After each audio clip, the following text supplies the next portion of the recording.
Bom, pessoal, então vamos continuar, né, nessa segunda parte agora, já começando a falar sobre o conteúdo dessa semana. Tá? Como eu falei anteriormente, é importante que a gente passe, pelo menos que seja rapidamente, sobre alguns conceitos que vêm da teoria geral da administração, e aí eu vou utilizar essa aula para falar rapidamente sobre isso, tá? E aí as próximas aulas eu prometo que vão ser mais aplicadas, mais práticas, tá? Com certeza a gente não vai até o final do nosso período de aula de hoje, né? Que a nossa aula toda quarta-feira de 7 às 11, né? Nós vamos fazer bem menos do que isso. E quando a gente tem aulas práticas é que a gente gasta mais tempo, né? Então as aulas que são um pouco mais conceituais vão ser mais rápidas, tá? E aí eu vou então começar a compartilhar minha tela novamente, e aí vocês vão poder acompanhar o conteúdo aqui. Só um minutinho.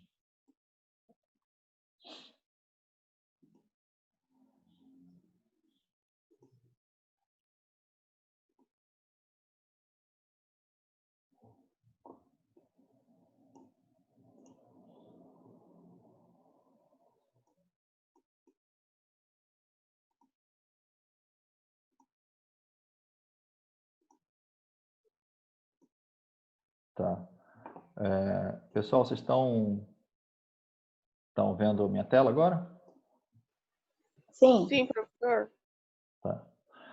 Esse aqui é o PDF, tá? Esse é o PDF que tá colocado lá no... Vocês conseguem ver minha imagem junto também? Só para eu saber. Sim, professor. Sim, professor. Tá, Uhum. tá, beleza. Essa aqui é o PDF que está colocado lá no Moodle já para vocês, tá? Aqui estão alguns conceitos que nós vamos falar rapidamente, tá? Se tiverem dúvida, podem ir perguntando, tá? Então, a administração, ela sofreu uma forte influência aí depois da Segunda Guerra Mundial, dos processos militares de como se administrar as questões militares em tempos de guerra, digamos assim, tá?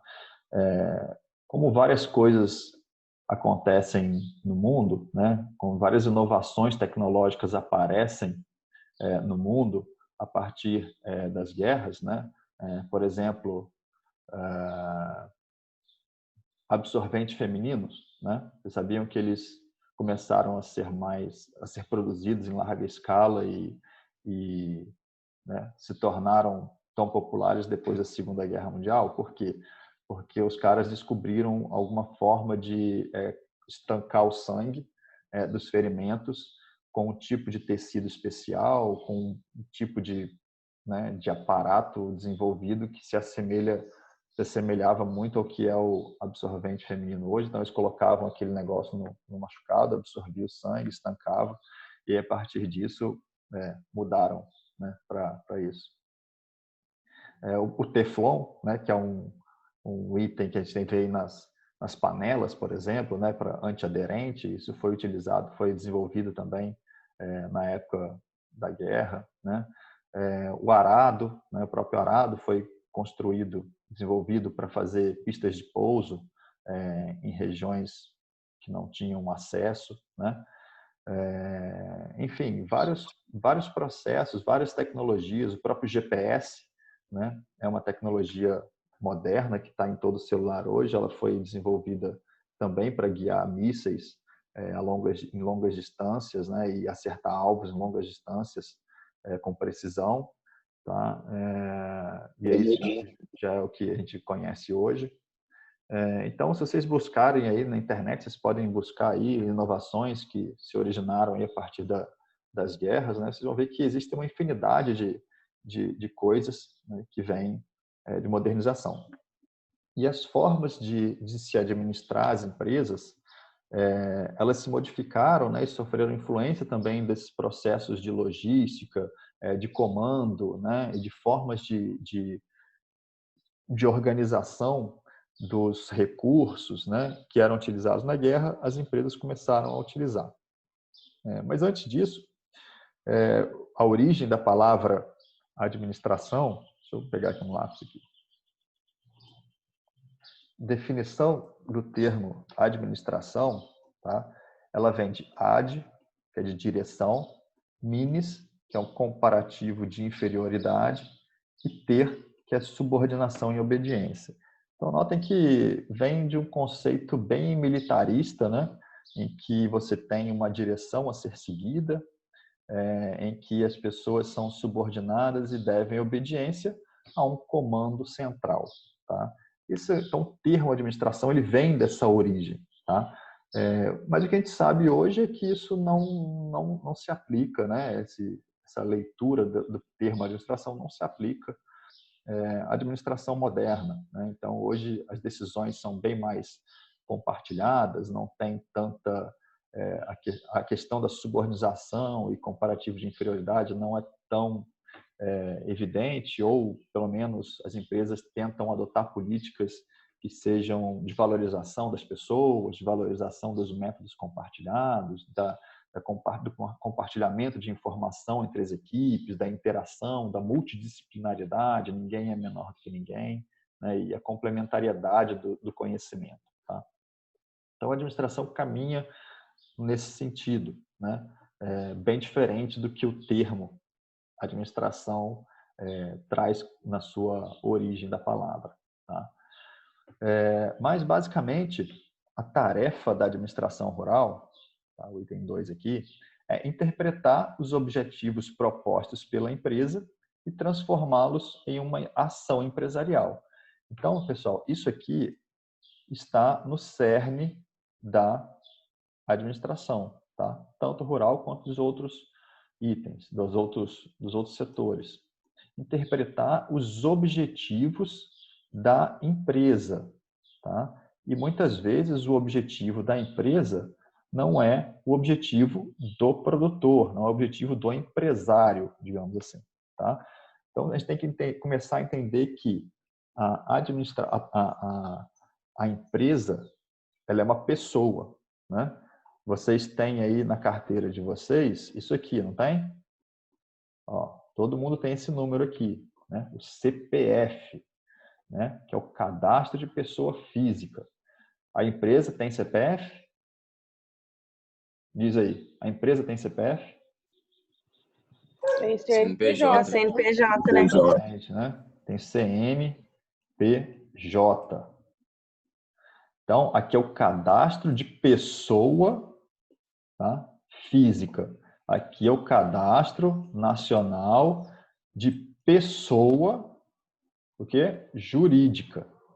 Tá? Então, a empresa ela é uma pessoa. Tá? Ela tem a vontade própria dela. A empresa tem os objetivos próprios dela. Tá? Então, a gente tem que começar a entender que a empresa ela é um ser, ela existe juridicamente, ela existe na prática, não só juridicamente, e ela tem os seus próprios objetivos. Só que quem comanda as empresas são pessoas, né? As empresas são conduzidas por pessoas. E as pessoas têm os seus objetivos. A grande diferença aí é que quando você tem uma empresa, você pode ter várias pessoas no comando dela. E aí o objetivo da empresa vai ser o objetivo elaborado por esse conjunto de pessoas.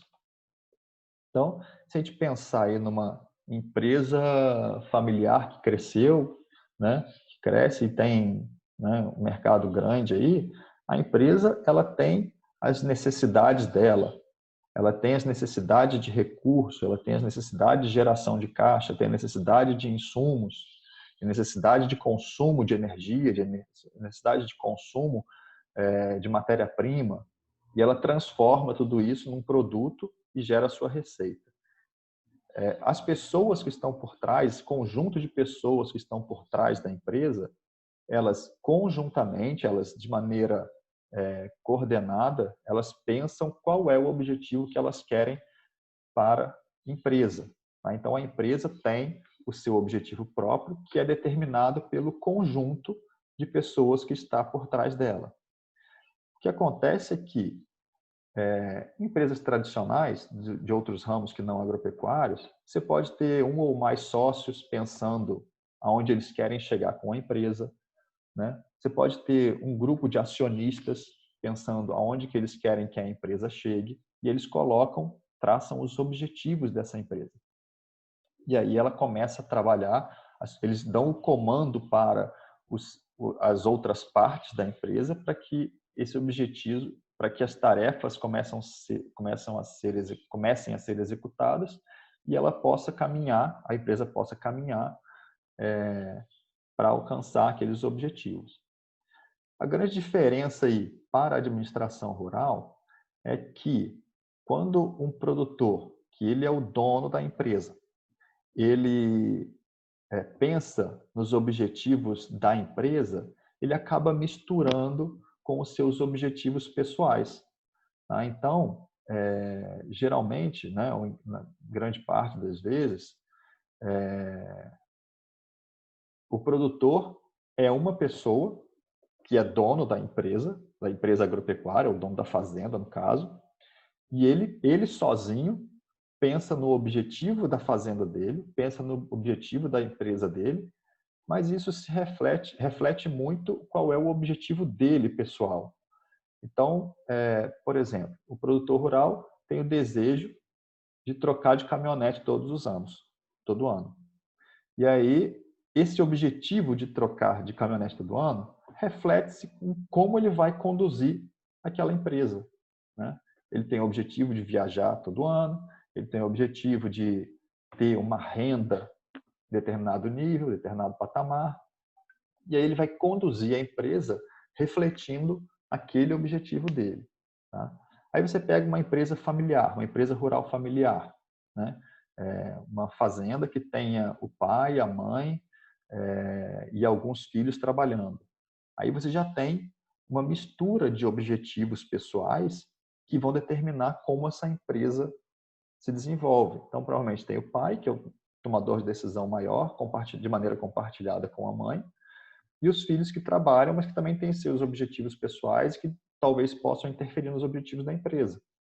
Tá? Então, é importante a gente ter essa clareza que, geralmente, no rural, tá? No rural, a gente tem um confundimento, ou uma mistura, não confundimento, é uma mistura entre o desejo pessoal, entre o objetivo pessoal e o objetivo da empresa.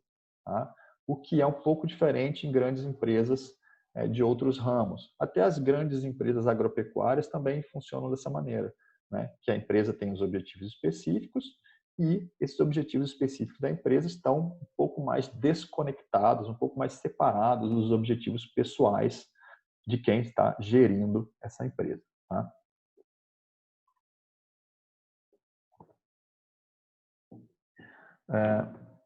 Mas então, falando quais são os principais, digamos assim, os principais objetivos das empresas, né?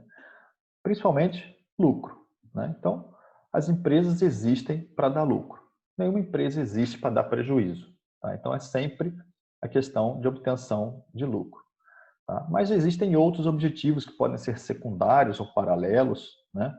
Por exemplo, mas todos no final acabam se revertendo em como obter um lucro maior. Mas outros objetivos: conquista de novos mercados, redução de custo, melhoria da qualidade dos produtos, desenvolvimento de novos produtos, geração de bem-estar, melhoria da qualidade de vida dos acionistas e assim por diante. No final das contas, tudo isso se reflete de volta em obtenção do maior lucro, e esse lucro depois os empresários vão decidir o que fazer com ele. Tá? Aproveitando esse gancho aqui, pessoal, deixa eu limpar aqui um pouco. Aproveitando esse gancho que a gente falou aqui sobre... a gente está falando do lucro, em diferenciação entre empresa, objetivo da empresa e objetivo dos produtores, vamos deixar claro agora, desde o começo, tá, que o lucro ele é da empresa. Tá? E a gente não pode confundir o lucro com o valor do trabalho do dono dos fatores de produção. Tá? Então, por exemplo, a empresa teve um lucro de R$100 mil.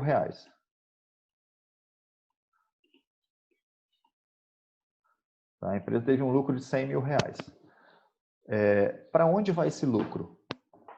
Né? O que vocês pensam? Ó, tem uma fazenda, ela faturou naquele ano lá, tirando todos os custos, R$100 mil.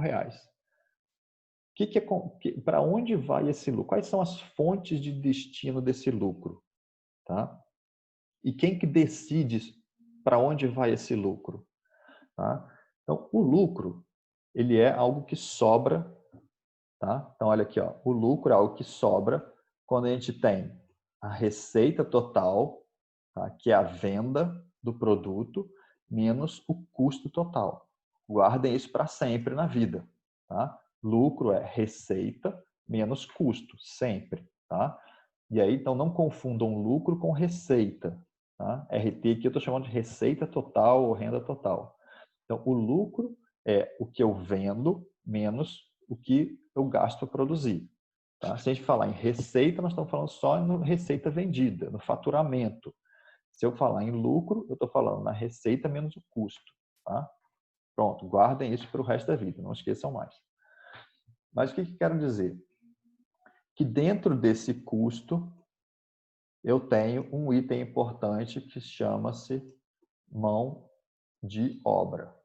Tá? Ou seja, quanto que eu gasto com pessoas para produzir. Tá? E dentro dessa mão de obra, eu tenho a mão de obra da família ou do dono dos fatores de produção. Tá?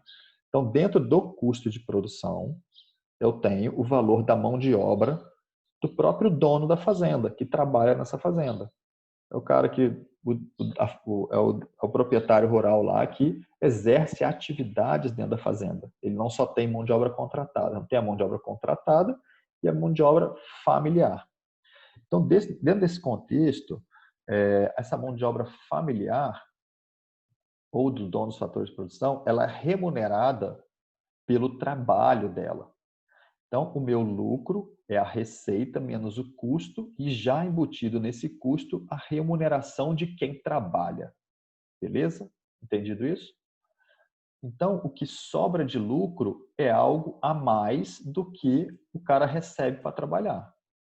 Então, por exemplo, vamos pegar uma empresa que tem 2 sócios. Tá? Um sócio trabalha efetivamente, ele está lá no dia a dia da propriedade rural, ele está trabalhando, ele pega um trator, vai fazer uma roçada, ele tira leite da vaca, ele cuida dos porcos, ele trata as galinhas, ele faz um monte de coisa. E o outro sócio só coloca dinheiro, é um sócio que mora lá em São Paulo, na capital, e ele é um sócio capitalista. Ele coloca dinheiro e faz a empresa funcionar quando precisa de dinheiro. Tá? Ele não trabalha nessa propriedade, não tem remuneração pelo seu trabalho. Então, o que acontece? O sócio que trabalha, ele ganha uma remuneração por isso. Ele tem que ganhar um salário dele, é o prolabore, né? O quanto que ele né? Quanto que vale o valor da mão de obra dele. Ele tem que ser remunerado por isso, porque ele está trabalhando. O outro não tem salário. O outro ganha o quê? O outro sócio que não trabalha na propriedade, ele não ganha salário, porque ele não trabalha. O que ele ganha, então? Ele ganha uma parcela do lucro. Tá? Então, o cara que está investindo e que não trabalha, ele só vai ver cor do dinheiro de volta se a empresa der lucro. Enquanto que o outro cara que trabalha, ele tem a remuneração da mão de obra dele por estar trabalhando, está dentro do custo. Esse cara que trabalha, além do valor da mão de obra dele, né, que está dentro do custo, ele vai ganhar também aqui uma participação, metade, no caso aqui eu botei 1/2, metade dos R$100 mil. Tá, muito bem. Ele vai ganhar efetivamente metade dos R$100 mil? Depende. Depende do quê? Então, esses 2 sócios, eles têm decisões iguais, eles têm, como é que fala? Eles têm opiniões equitativas, ou seja, eles opinam da mesma maneira. Tá? Quando vai decidir o que vai fazer dentro da propriedade, os 2 sentam e conversam sobre o que vai ser feito no futuro dessa empresa. Então, O lucro é algo que é da empresa, tá? O lucro é do CNPJ. Mas as pessoas que estão por trás é que decidem o que vai ser feito com esse lucro. Então, esse lucro pode ter dois destinos. Um, que é o dinheiro ser distribuído para os sócios ou ser reinvestido, ou seja, recolocado dentro da empresa. Então, os dois sócios podem chegar e falar assim, olha, faturamos 100 mil, a empresa faturou 100 mil reais esse ano, nós vamos dividir esses 100 mil reais meio a meio, beleza? A decisão dos dois. Cada um embolsa 50 mil reais e vai trocar de carro, né? Ou eles podem pensar assim, a empresa faturou 100 mil reais, o que nós vamos fazer com esses 100 mil? Vamos reformar o pasto, reconstruir um galpão e dar entrada no novo trator. Pode ser? Não vai sobrar muita coisa, né? 100 mil reais. Então, eles estão reinvestindo o dinheiro. A decisão de onde vai o lucro é o reinvestimento para a empresa continuar funcionando bem e se expandir.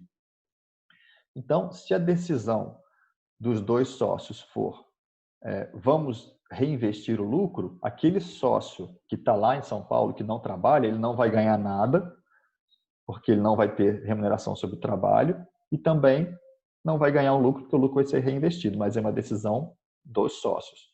Ou eles podem tomar qualquer outro tipo de decisão. Vamos pegar desses 100 mil reais, vamos dar 10 mil para cada um, os outros 80 mil a gente reinveste. Então, é a decisão dos empresários. Diferença para a administração rural, né, em que o produtor ele é sozinho, ele é o tomador de decisão, ele é o cara que trabalha, tá? Ele é o cara que trabalha, ele é o cara que decide para onde vai o lucro sozinho. Ele não tem que compartilhar essa informação. Então, ele trabalha e não contabiliza o valor da mão de obra dele. E aí, chega no final do mês, no final do ano, ele tem um saldo de caixa lá, que é, por exemplo, 30 mil reais, 40 mil reais, 100 mil reais, que seja, 1 milhão de reais. E aí ele não sabe dizer quanto desse valor é realmente lucro e o quanto desse valor é o dinheiro que ele ganharia pelo salário dele. Então, o que a gente vai aprender a fazer aqui também nessa disciplina é separar isso, tá? Colocar o valor da mão de obra para a gente poder calcular o custo certinho, para a gente calcular o lucro. Mas o que eu quero que vocês entendam nesse primeiro momento é que o lucro é da empresa e quem decide o que vai ser feito com esse dinheiro são os sócios da empresa.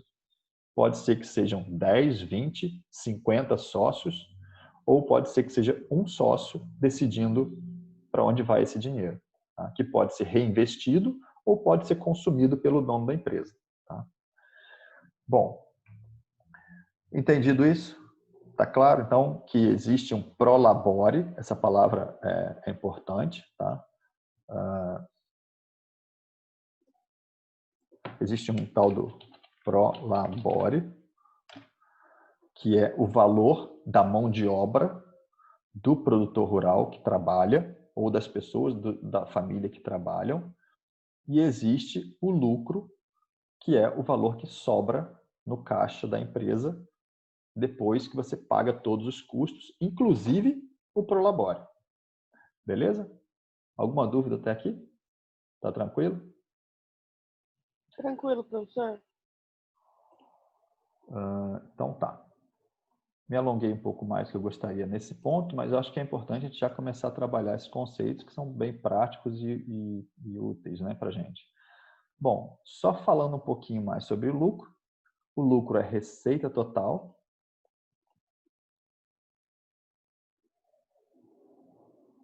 Vou apagar aqui. O lucro é receita total menos custo total. Tá? Tá aqui, ó. O que é a receita total? O preço de venda vezes a quantidade vendida. E o que é custo total? Preço dos insumos vezes quantidade utilizada de insumos. Então, preço do milho vendido vezes a quantidade de milho vendido, preço do adubo vezes quantidade do adubo, preço do leite vezes quantidade do leite vendido, preço da mão de obra vezes quantidade de mão de obra, e assim por diante. Tá? Então, simples assim, tá? Só para a gente começar a pensar nessa fórmulazinha de lucro aqui, de uma maneira mais, bem agora no começo, tá? Então, receita menos custo. Bom, o que é importante a gente falar aqui? Tá? A administração rural, ela é... Deixa eu ver quantos minutos nós estamos aqui. Bom, já eu perdi um pouco do controle aqui, não sei ver quantos minutos nós estamos nessa aula já. Mas vamos lá, vamos continuar. Na hora que der 40 minutos de novo, ele vai me avisar aqui. Existe uma forma conceitual e tradicional aí de como executar a administração rural, que é por meio das suas funções administrativas. Então, se você pegar lá todo o livro de teoria geral da administração, vai ter lá quais são as funções administrativas. Funções: planejamento, organização, direção e controle. Tá? Essas são as 4 funções administrativas. É por meio dessas funções, planejamento, organização, direção e controle, que a administração funciona, né? A forma de executar a administração. Nós vamos ver aqui com um pouco mais de detalhe, mas não dessa forma, o que é o planejamento, o que é a organização, o que é a direção e o que é o controle. Mas basicamente, falando bem resumidamente, planejamento, aonde essa empresa deseja chegar no futuro. Organização, como estão distribuídos os recursos dessa empresa, né? Como eles estão organizados, né? Tanto espacialmente, no tempo, né?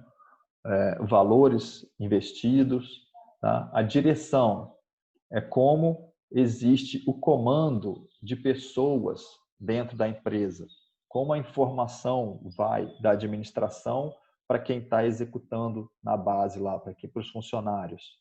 Tá? Como que é transmitida a ordem de produção ou como é transmitida como é transmitido os valores dessa empresa, como que as pessoas que trabalham nessa empresa são comunicadas sobre o que elas têm que fazer. E o controle é uma verificação se o que foi planejado está sendo efetivamente executado. Tá? Então, basicamente, resumidamente falando, vai procurar lá no livro de Teoria Geral da Administração, vocês vão achar lá as funções: planejamento, organização, direção e controle. Tá? E o que eu estou falando é que nós vamos ver de uma maneira um pouco mais moderna e modificada esses itens aqui nas próximas aulas, tá? Em uma aula específica aí que a gente vai falar. Tá? Então, existe um outro conceito que é a administração rural. É o processo de tomada de decisão em que os recursos limitados, lembram disso aqui? Da onde? Da economia rural, né? Em que os recursos limitados são alocados em várias alternativas de produção, ou seja, o que eu quero produzir: milho, soja, sorgo, leite, gado de corte, eucalipto, né? Enfim, várias alternativas de produção para atingir objetivos humanos, tá? Porque a empresa, ele é um CNPJ, mas é um CNPJ, é uma pessoa jurídica, mas é uma pessoa jurídica que tem a sua base em pessoas, tá? E num mundo, tá? Que é caracterizado por riscos e incertezas. Tá? Então, esses riscos e incertezas, principalmente na agropecuária, são riscos e incertezas diferentes, né, dos outros ramos agropecuários. Espera só um minutinho, gente, por favor.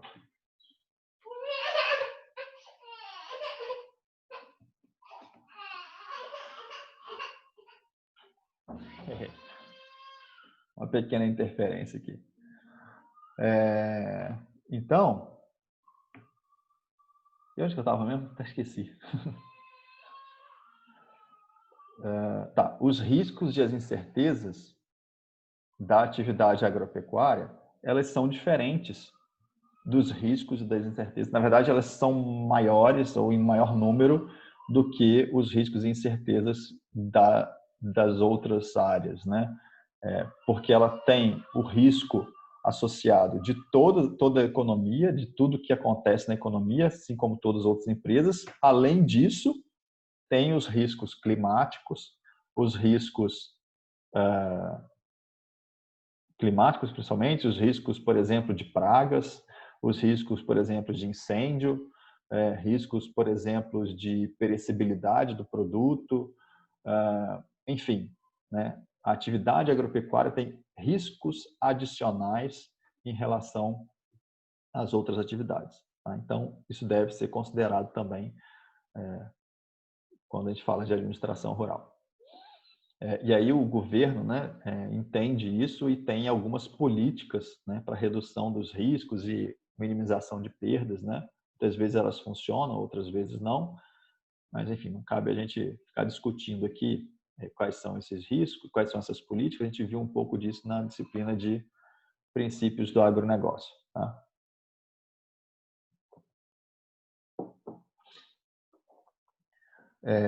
Então tá. Então esse seria um conceito mais amplo aí do que é administração rural. O fato é que nós temos recursos que são limitados, e esses recursos, quais são esses recursos? São recursos humanos, recursos financeiros, recursos físicos, recursos mercadológicos. Então, de novo, se você for lá na teoria geral da administração, vocês vão ver lá que quais são os recursos de uma empresa. Vocês vão achar humanos, financeiros, físicos e mercadológicos. Recursos humanos são as pessoas, recursos financeiros, o dinheiro envolvido na produção, os recursos físicos são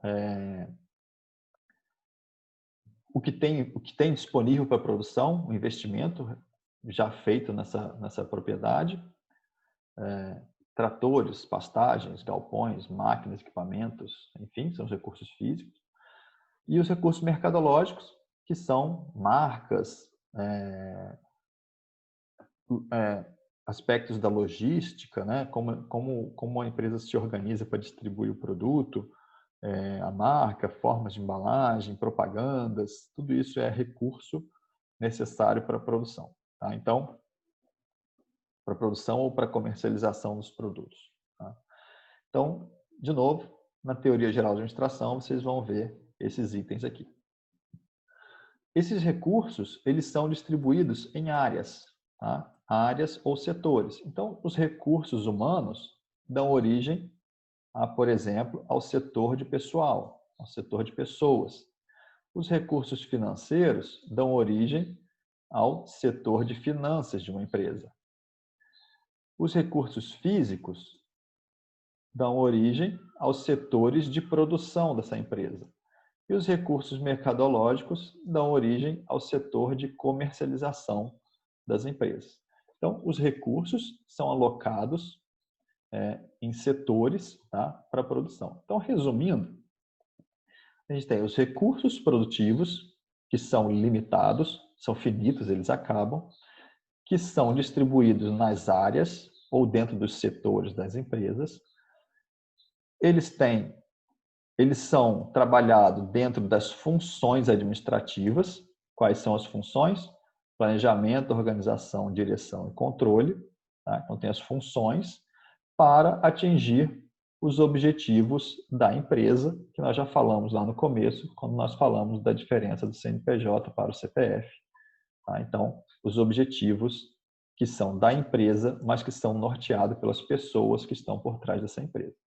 Então, esse seria um resuminho do que a teoria geral da administração pode contribuir aí para o entendimento do processo administrativo, tanto do agro quanto dos outros setores. Recursos alocados em áreas ou setores para exercer as funções para atingir os objetivos da empresa. Tá? Então, beleza. Tudo tranquilo até aí? Deixa eu ver aqui só uma informação rapidinho. Tá, aqui, ó, nós vamos conseguir concluir essa aula aqui hoje. É importante a gente concluir para a gente não ter que ficar voltando muito mais nesse conteúdo e dar prosseguimento, tá? Então, vamos lá. Só um instante, por favor.